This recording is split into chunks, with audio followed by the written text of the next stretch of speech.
Breast ক্যান্সারের diagnosis আসলে presentation দুই রকম, একটা হচ্ছে সিমটোমেটিক, একটা হচ্ছে অ্যাসিমটোমেটিক। যারা স্ক্রিনিং সচেতন তারা আসবে, রেগুলার আসে, রেগুলার চেক আপ করে, তারা হচ্ছে স্ক্রিনিং ডিটেক্টেড। এখানে কোনো সিমটম থাকে না, জাস্ট ম্যামোগ্রাম আল্ট্রাসোনোগ্রাম করে কিছু পাওয়া যায়, দেন কোর বায়োপসি করে ফাইনাল হয়। আরেকটা হচ্ছে সিমটোমেটিক।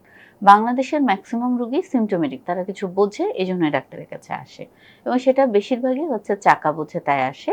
কখনো কখনো নিপল দিয়ে রস আসে, ব্লাডি বা সেরাস এরকম আসতে পারে, অথবা স্কিনটা চেঞ্জ হয়ে গেছে বা ব্রেস্টে কোনো ঘা হয়ে গেছে, যারা আরো অনেক লেট কেসে আসে।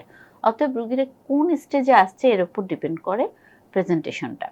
এখন প্রেজেন্টেশন যাই হোক, এখন আমাদেরকে তো সেই রোগীটাকে ইভ্যালুয়েশন করতে হবে। তো ডায়াগনোসিসের কাছে হিস্ট্রি একটা বড় ব্যাপার, যে ঘাটা কতদিন বা এই চাকাটা কতদিন, এই নিপল দিয়ে রস আসাটা কতদিন, বাচ্চা কয়জন, বাচ্চাকে দুধ খাইয়েছে কিনা ঠিক মতন, পিল খেয়েছে কিনা, ইভেন তার হচ্ছে ফ্যামিলিতে কোনো ক্যান্সারের হিস্ট্রি আছে কিনা, এটা একটা ফ্যামিলিয়াল ক্যান্সার নাকি নন ফ্যামিলিয়াল ক্যান্সার, এটা আমাদের জানা হয়ে থাকে। কারণ familial cancer 5 to 10% and sporadic cancer হচ্ছে 90 to 95%।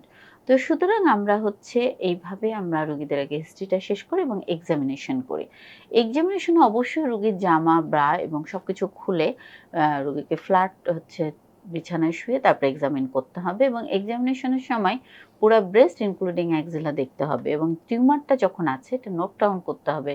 সাইজ কত, এটা কত উক্লকে, কোন সাইডে সেটা তো অবশ্যই কত উক্লকে, নিপুল থেকে কত দূরে এটা প্রেজেন্ট, এটা মোবাইল কিনা, স্কিনের সাথে ফিক্সড কিনা, এটা আমাদের অ্যাসেস করতে হবে, এবং অবশ্যই বগলটা অ্যাক্সিলাতে কোনো লিম্ফ নোড প্যালপেবল আছে কিনা।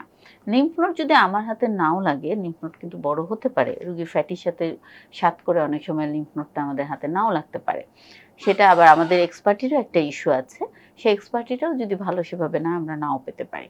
সুতরাং আমরা যেটুকুই হাতে পাবো, যেটুকুই আমরা বুঝবো সেটা আমরা নোট ডাউন করব, এবং এরপরে আমরা ডায়াগনোসিসের জন্য যেটা করি ইমেজিং দিই।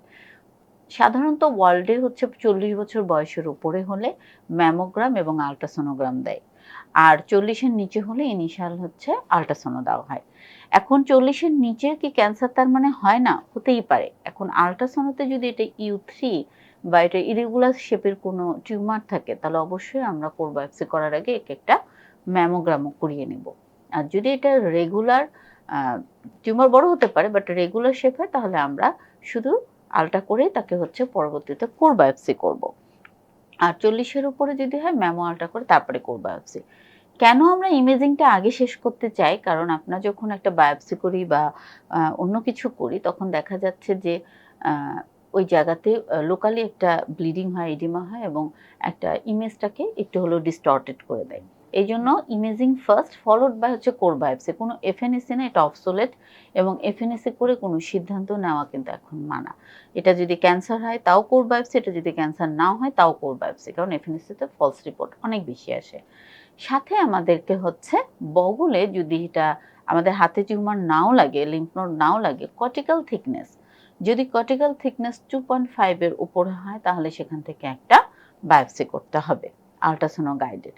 আর যদি এটা তার নিচে হয়, তাহলে লিম্ফ নোড বড় হলে যে আমাদের এখান থেকে এফএনএসি করতে হবে, এটা কোনো ব্যাপার না। কারণ অনেক সময় রোগীরা কোনো রকম ইয়া যদি করে আসে, এফএনএসি করে আমাদের কাছে আসে, তাহলে দেখা যায় যে লিম্ফ নোড বড় হয়ে যায়।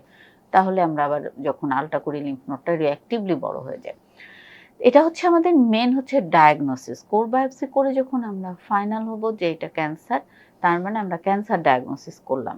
এর পরবর্তীতে আমরা অ্যাসেসমেন্ট নিয়ে আরো কথা বলব। ধন্যবাদ।